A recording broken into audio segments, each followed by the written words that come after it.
A paz do Senhor, crianças, família, professores. Graças a Deus por mais esta aula que vamos aprender de Jesus, né? Hoje nós vamos falar a respeito de uma história de união. A amizade entre duas pessoas que não eram da mesma família, mas eles se tornaram tão amigos que eles se consideravam irmãos, né?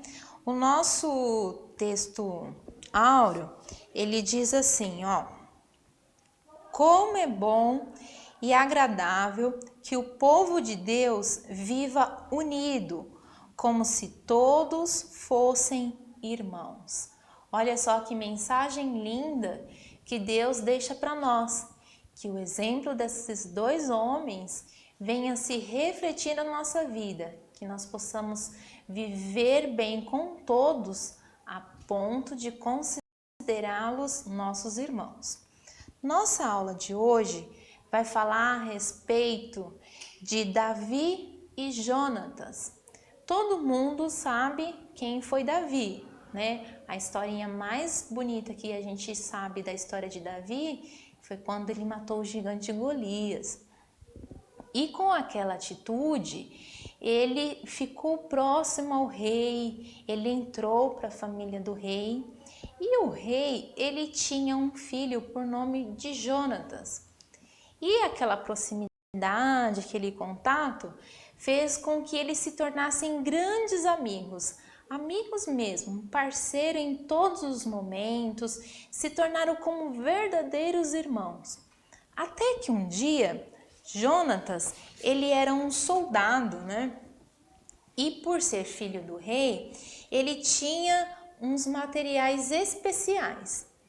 E aquela amizade foi tão grande, que Jonatas deu a Davi a sua armadura especial. Deu a sua capa, deu a sua espada, deu o seu arco para Davi, como um pacto daquela amizade que se tornaria para toda a vida. Que presente maravilhoso, crianças! A gente que não tem nenhum soldado com espada, com arco perto da gente, a gente às vezes não entende muito bem. Mas aqueles presentes representavam Jonatas aonde ele fosse. Quem visse aquelas armaduras, aquele material, saberia que era Jonatas, um guerreiro, filho do rei Saul. E Jonatas deu o que ele tinha de melhor para Davi, fazendo um pacto de amizade por toda a vida. Olha, Davi, você não vai ser só um amigo, você vai ser como se fosse meu irmão. E aí foram passando os dias e Davi foi se destacando. Aonde Davi chegava, depois das batalhas, tinha festas para ele, tinha comemoração. Todo mundo gostava muito de Davi. E sabe o que aconteceu, crianças? O rei começou a ficar com muito ciúmes de Davi. Ele deixou entrar no coração dele a inveja. Isso não pode acontecer conosco. A ponto, crianças, dele sempre procurar um jeito de matar Davi. Olha só, era muito sério aquele sentimento que o rei estava tendo a respeito de Davi.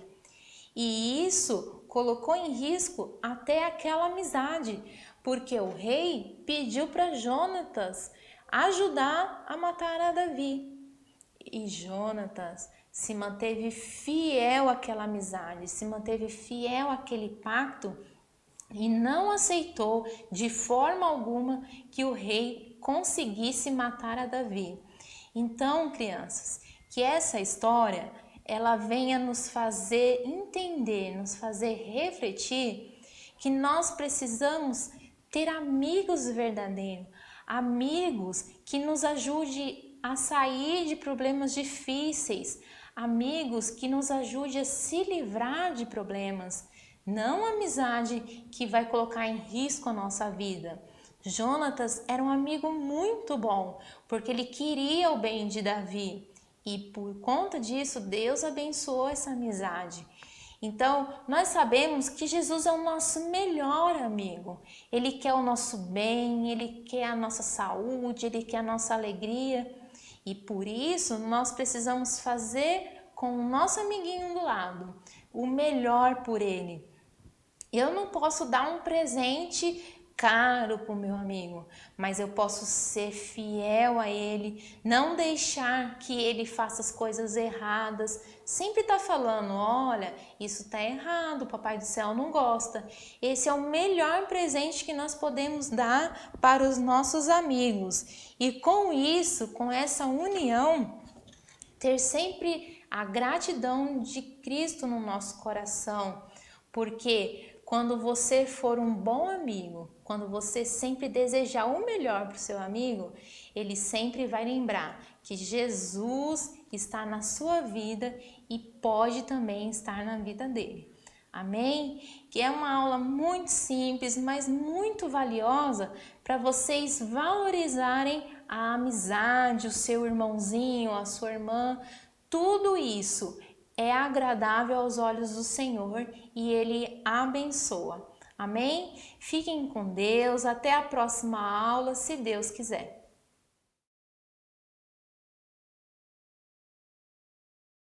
A paz do Senhor, famílias, paz do Senhor, crianças.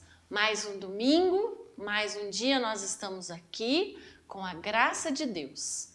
E estamos estudando a revista com o título Livros Históricos, a revista Saber Mais, as crianças de 9 a 11 anos. O título da nossa lição de hoje, que é a lição de número 4, diz assim: Débora, uma juíza corajosa.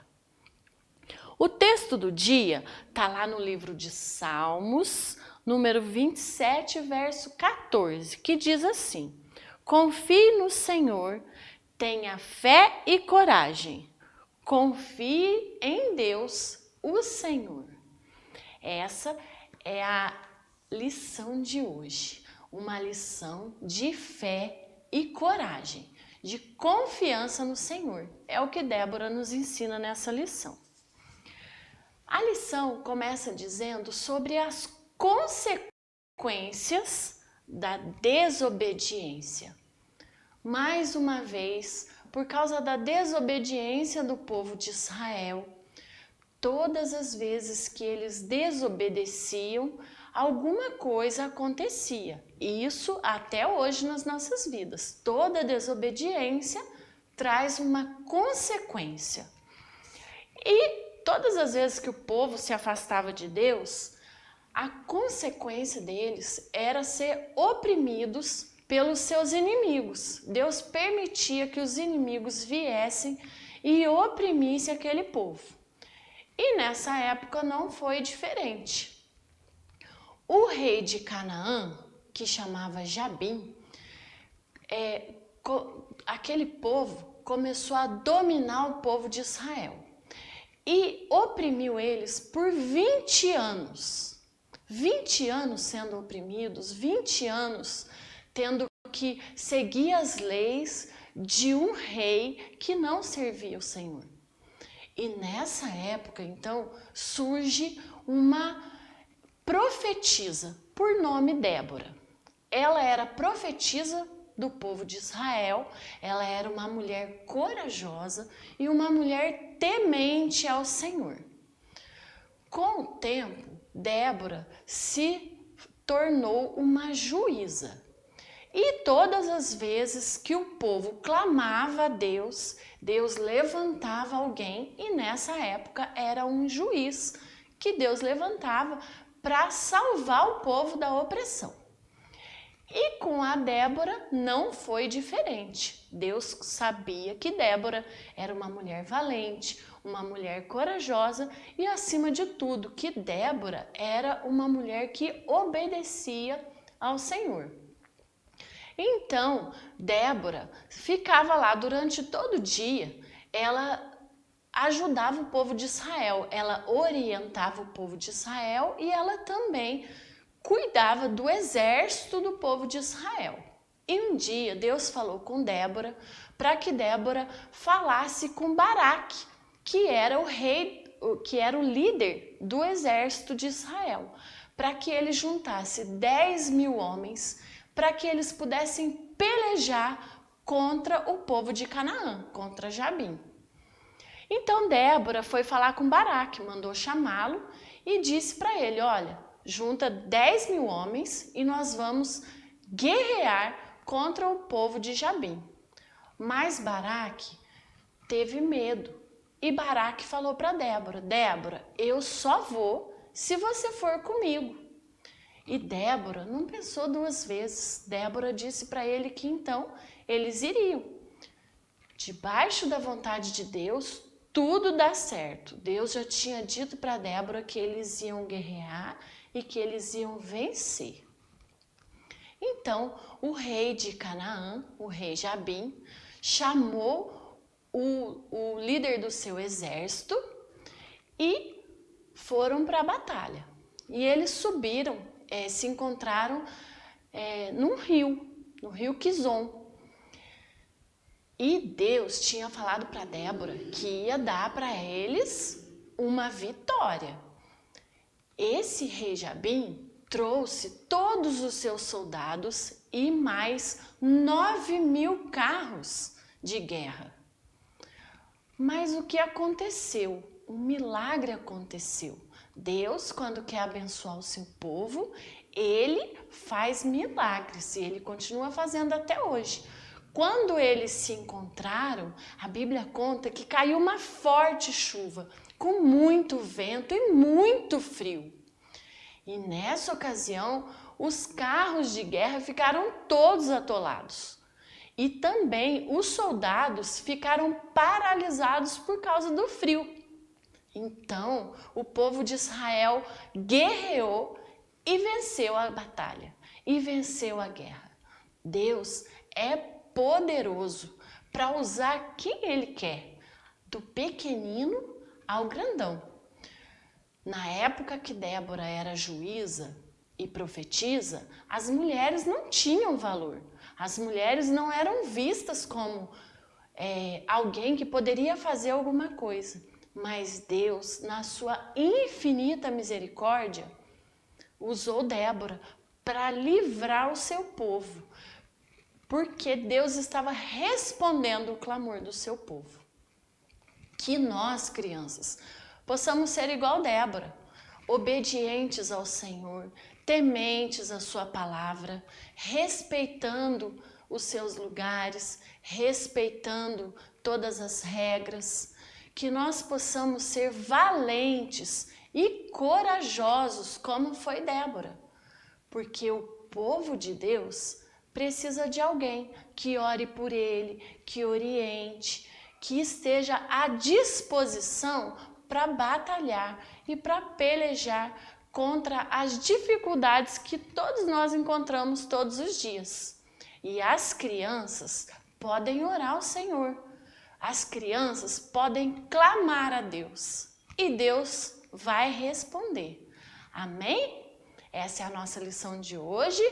Um beijo e até a próxima semana, em nome de Jesus.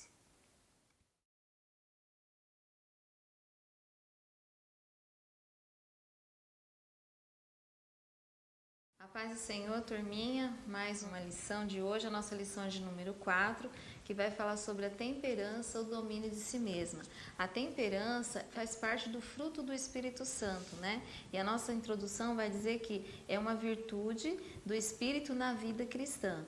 Ela pode ser definida como comportamento de quem domina os seus próprios desejos e impulsos, agindo com moderação em tudo o que faz. Para o crente, isso significa deixar que o Espírito domine sobre a carne, porque assim é possível manter o autocontrole mesmo diante das situações mais difíceis. A nossa verdade aplicada vai dizer: a temperança leva o crente a atitudes sábias. E a nossa mensagem valiosa: como a cidade derribada que não tem muros, assim é o homem que não pode conter o seu espírito. Fica em Provérbios 25, 28. O nosso tópico de número 1 vai falar que a temperança também é coisa de jovem. O apóstolo Paulo, a instruir o jovem Tito, ele diz o seguinte: exorta semelhantemente os jovens a que sejam moderados. E aqui eu gostaria de frisar 2 pontos. A juventude, ela não é sinal de insensatez e extravagância, ou seja, nós não podemos viver a nossa vida de uma forma desregrada, né? Então tudo a gente tem que ter um equilíbrio, um autocontrole, a moderação. Nós estamos vivendo num mundo onde o consumismo tem sido muito grande no meio da adolescência, no meio dos jovens, e até para isso nós temos que ter a temperança. Então a temperança, ela significa o domínio, né? O autocontrole. A gente precisa ter um equilíbrio até na hora que a gente vai às compras. Então tem muita gente que hoje compra sem necessidade, às vezes só para ficar na moda, né? E acabam gastando além daquilo que pode pagar. E aqui Paulo vai nos aconselhar, né, de que na juventude nós também temos que ter a moderação, o equilíbrio. E aí outro ponto que eu gostaria de destacar com vocês é nos relacionamentos.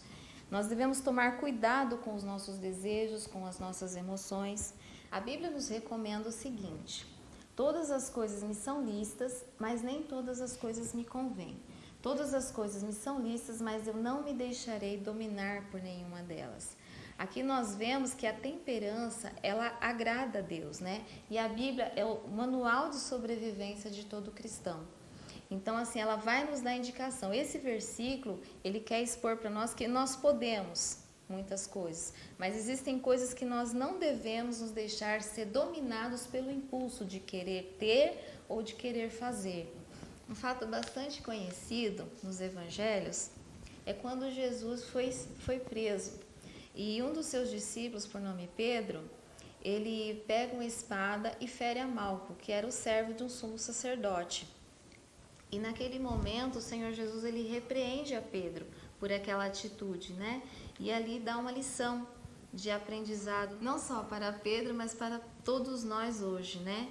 E Jesus, movido pela compaixão e por um ato de misericórdia, ele faz o seu último milagre naquele momento e antes da sua morte, e restaura a orelha de Malco, né? A falta de domínio próprio, a falta de temperança na nossa vida muitas vezes nos leva a tomar atitudes e que muitas vezes vão ser muito dolorosas, que nós não podemos voltar atrás, né?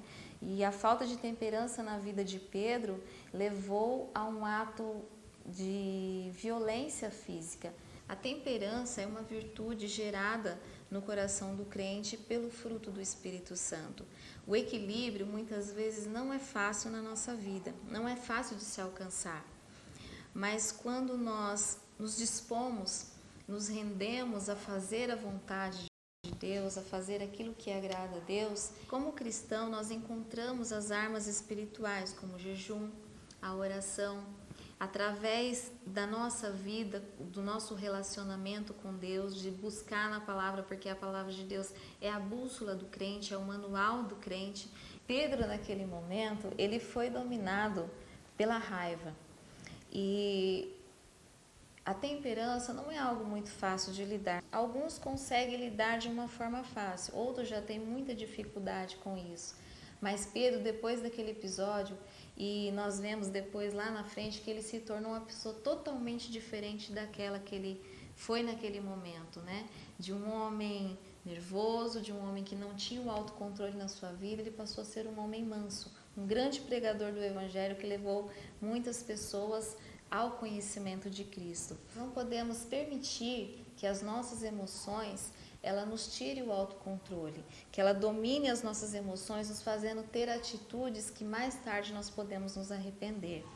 E a nossa conclusão, ela vai falar que a temperança bíblica, ela vai incluir a renúncia de si mesmo, o autocontrole diante de situações estressantes e moderação das coisas. Quem exerce o autocontrole de si mesmo não perde os seus próprios anseios, mas resiste também às tentações e não cai em pecado. Com isso eu finalizo a nossa lição de hoje, que nós possamos buscar ter o fruto do Espírito Santo em nossa vida a cada dia, que nós possamos renunciar a nós mesmos, ter o domínio próprio, ter o equilíbrio em todos os sentidos da nossa vida. Uma ótima semana para vocês, fiquem com Deus, que Deus os abençoe.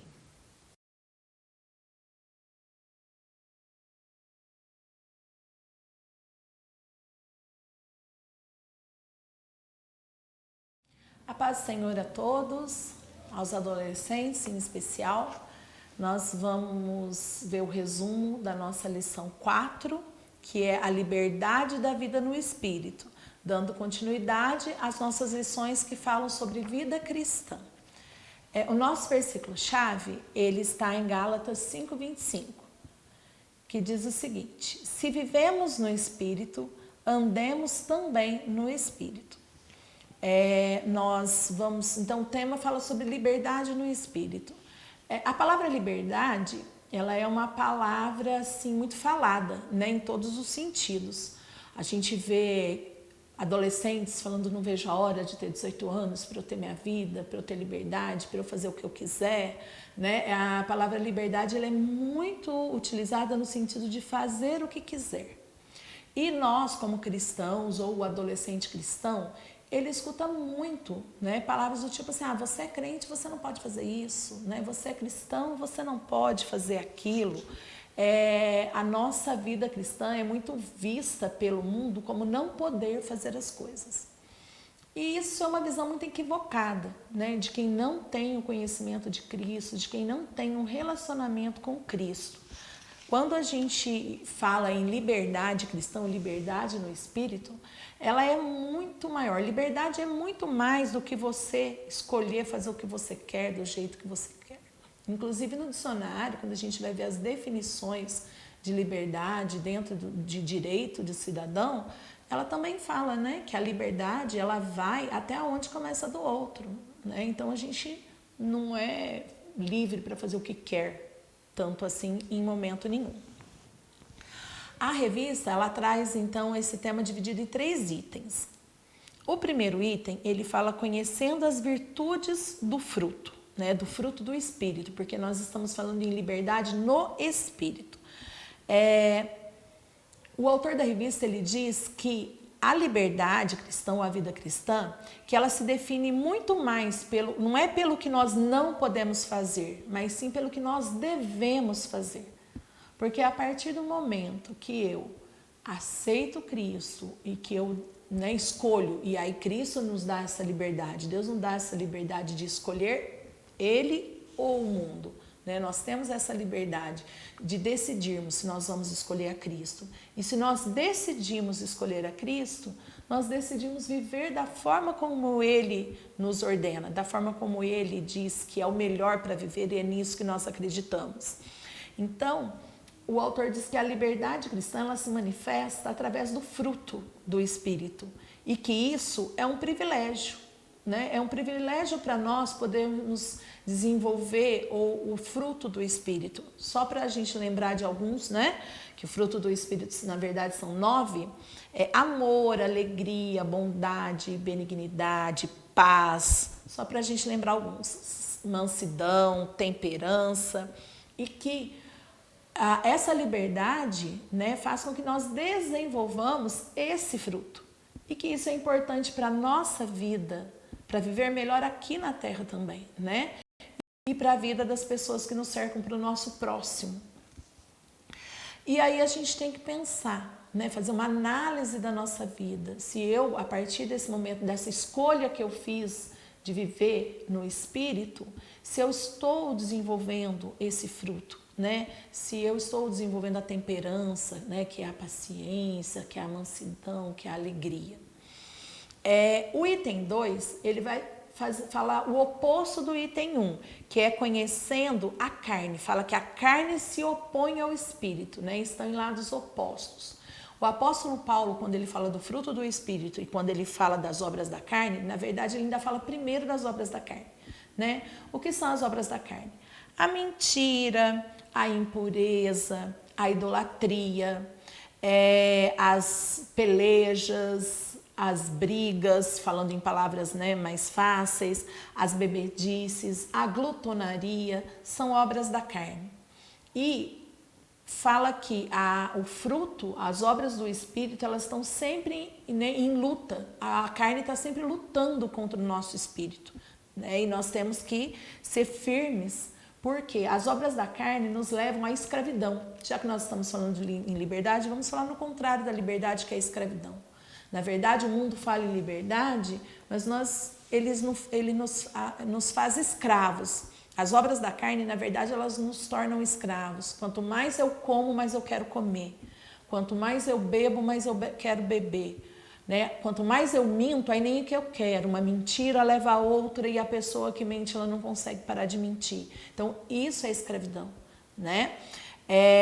E a gente ainda tem que parar para pensar que algumas obras da carne, no primeiro momento, elas não são ruins. Porque comer é bom, comer é gostoso. Né? Mas elas nos levam a uma escravidão.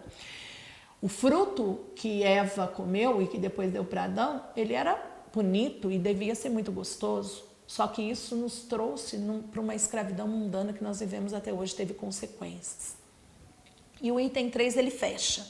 Ele fala que Cristo nos chamou para a liberdade e que tudo que nós fazemos, né, a gente fala que existem as leis desse mundo, tem as leis da física, as leis da química e tem as leis do espírito, né?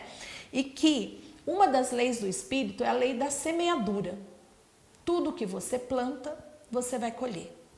Então, nós temos que escolher o que nós vamos plantar. Se eu estou no espírito, eu vou plantar sementes do espírito e eu vou colher sementes do espírito. Então, se eu quero ter uma vida com Deus, eu quero colher um fruto espiritual, eu vou ter que colher oração, eu vou colher relacionamento com Deus, esse ensino da palavra, né? Se eu quero colher uma vida melhor no meu futuro, então eu vou ter que plantar, vou ter que estudar, eu vou ter que me dedicar.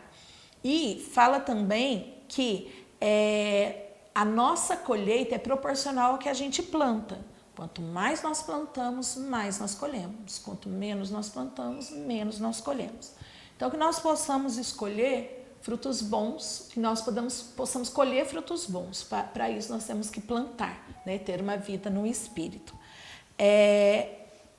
A conclusão ela termina assim, que o genuíno fruto ou resultado da nossa vida com Deus são as transformações que Ele realiza em nós e não as obras que nós fazemos ou que nós temos resultado delas. Então, que nós possamos aprender com Deus.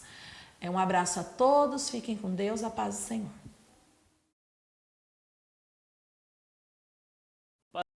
Senhor, meus queridos, bom dia. Hoje a nossa lição de número 4, vencendo as injustiças da vida.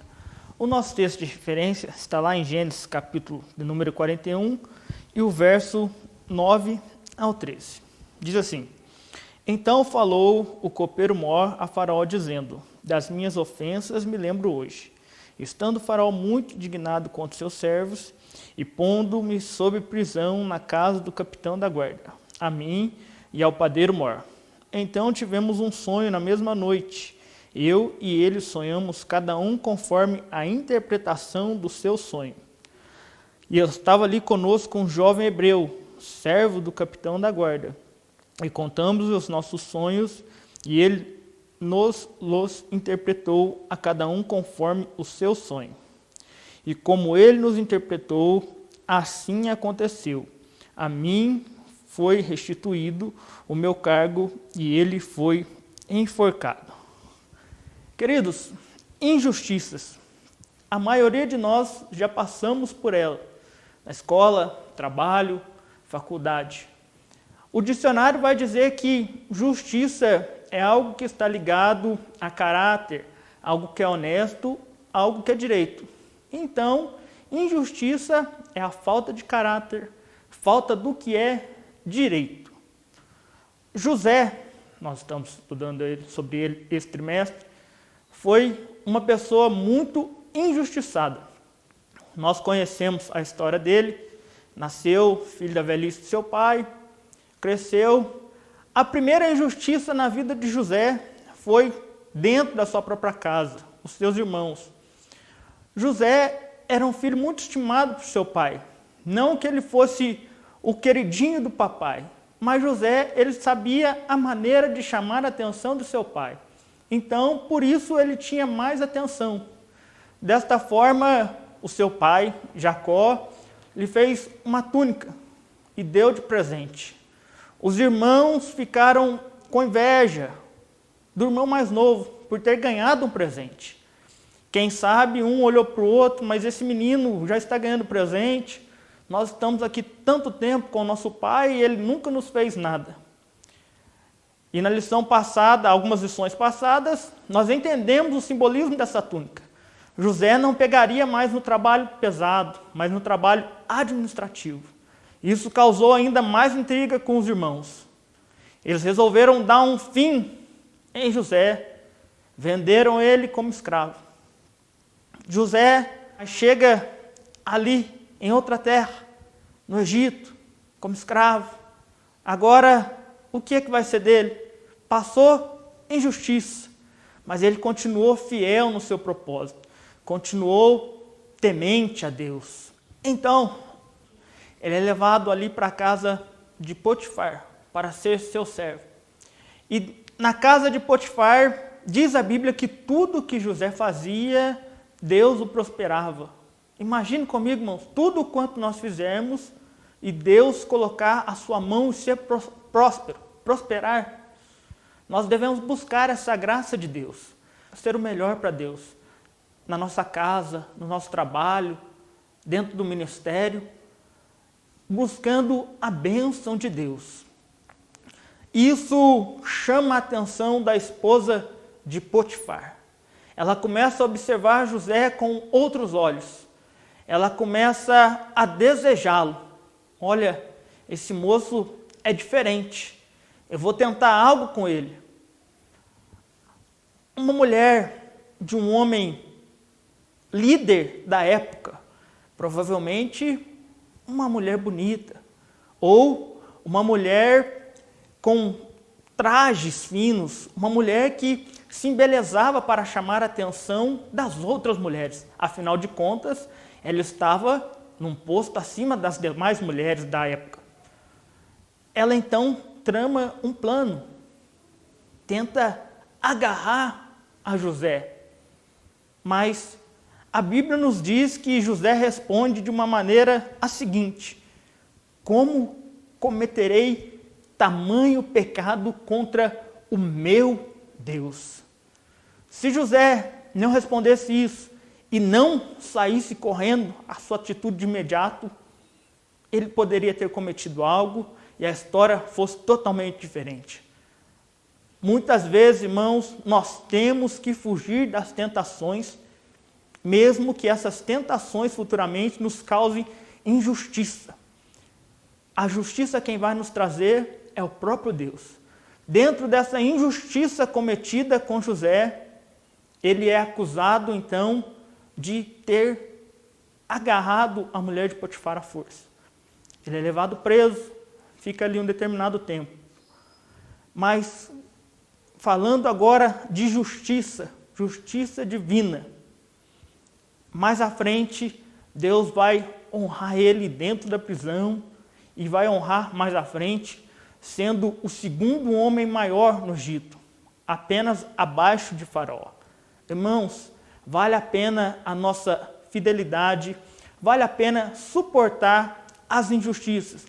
Muitas vezes nós sabemos que a injustiça nos causa um sentimento de vingança, mas a Bíblia vai nos dizer que a vingança é de Deus. O nosso sentimento tem que ser apenas de justiça. Que Deus abençoe os irmãos. Esperamos vocês em todas as nossas aulas. Forte abraço.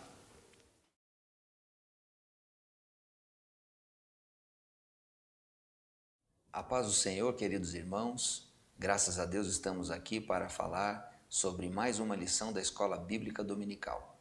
E hoje é a lição número 4 dos adultos, cujo título é A Fidelidade do Cristão ao Senhor. O texto áudio diz: Depois destas coisas, o rei Assuero engrandeceu a Amã, filho de Amedata, Agagita, e o exaltou, e pôs o seu lugar acima de todos os príncipes que estavam com ele. Esther 3:1. A verdade aplicada: o Espírito Santo nos auxilia a permanecermos fiéis ao Senhor em todo o tempo. Quais são os objetivos dessa lição? Ensinar que a nossa fé é testada a todo o momento. Mostrar que há esperança em meio à adversidade. E alertar sobre a luta diária do cristão. Os textos de referência dessa lição estão no capítulo 3, versículos 2 ao 5. O primeiro tópico tem o título Prova de Fé. Meus irmãos, nesse primeiro tópico nós vamos observar uma pergunta bastante interessante. Por que o Senhor transforma perseguições em bênçãos? E a resposta vem logo em seguida. Porque Deus tem propósito em tudo na nossa vida. Eu acredito que se nós tivermos condição de viver um dia após o outro com essa certeza de que Deus tem propósito em tudo, nós seremos muito mais felizes. Nós passaremos pelas lutas e adversidades com muito mais tranquilidade. O problema é que muitas vezes nós não estamos adequadamente consagrados a Deus, dependendo de Deus. E aí, a reação natural de todo ser humano é se desesperar, é ficar angustiado, é ficar nervoso, irritado, né? Isso é do ser humano. Mas, mais uma vez, a presença do Espírito Santo em nossas vidas conduz, né, a uma atitude diferente, uma atitude de confiança. E isso traz uma postura diferenciada diante dos problemas que cercam a vida das pessoas. A nossa fé, ela é testada, né? Isso faz parte da nossa vida com Deus. Esse é um modo de Deus fortalecer a nossa fé, através das provas. Quando se fala de prova de fé, muitas vezes se lembra dos amigos de Daniel, Sadraque, Mesaque e Abidnego, que também, né, passaram por uma situação semelhante. Não se prostraram diante do rei Nabucodonosor, a estátua que foi ali concebida para essa finalidade. Nesse caso, Mardoqueu também não se prostrou diante de Amã. Mesmo que houvesse ali, né, um mandado do rei, ele foi fiel a Deus. Então, o que tiramos de lição aqui? Que nós não devemos nos curvar diante do pecado. Quais são os mandados de Satanás nos dias de hoje?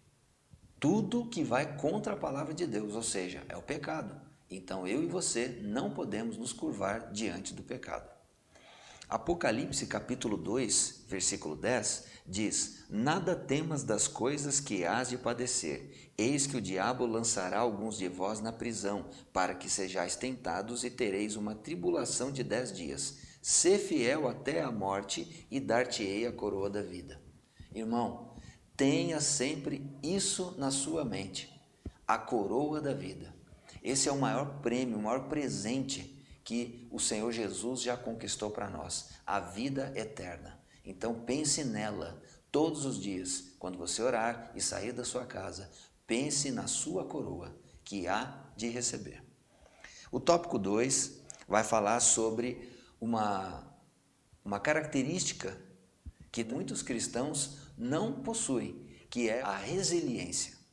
A resiliência é uma propriedade, né, que nos dá a condição de nos adaptarmos às situações, a sermos resistentes e superarmos os problemas. Então, de que modo que nós poderemos desenvolver resiliência, né? Através de uma vida de intimidade com Deus. Por isso que, inevitavelmente, nós passaremos por provas, porque vencendo as provas, mediante uma dependência de Deus, clamando a Deus, nós desenvolveremos a resiliência, que foi uma característica que nós observamos aqui, né, nesse contexto do livro de Esther, estudando aqui especificamente sobre Mardoqueu. Nós seremos perseguidos por conta da nossa fé, por conta do nome de Jesus Cristo. Nós confessamos Jesus Cristo e nós seremos perseguidos inevitavelmente por isso. E o tópico 3 vai falar sobre a luta diária contra os nossos inimigos. Uma coisa que deixa bastante claro aqui é que Satanás é real. Há muitas pessoas que ainda deixam de acreditar nisso, mas A Bíblia fala claramente que a nossa luta não é contra carne e contra sangue. Muitas pessoas ainda dizem que os inimigos delas são as pessoas. Nós não podemos cair nessa armadilha. A Bíblia ensina claramente que nós devemos lutar contra poderes espirituais. Se assim nós estivermos firmados, né, nós teremos uma condição muito mais facilitada para amar as pessoas, para pregar o Evangelho, para aceitar a perseguição e lutar com as armas corretas, né? As nossas armas, elas precisam ser forjadas através de meios espirituais. A nossa missão é pregar, né? Nós precisamos ser fiéis à pregação da palavra de Deus. E a fidelidade é demonstrada através da submissão a Deus. Ser fiel a Deus e submisso. Eu não posso entender ou achar que eu já me encontro numa posição, num status, né, de capacidade, de autossuficiência e deixar de depender a Deus. Aqui eu vejo que é o ponto principal onde muitas pessoas caem. Se achar autossuficiente. Então, meu irmão, nunca se esqueça que você precisa crer somente em Deus e depender plenamente dele todos os dias da sua vida, para que você seja vitorioso em tudo. Eu fico por aqui, Deus abençoe e até uma próxima oportunidade.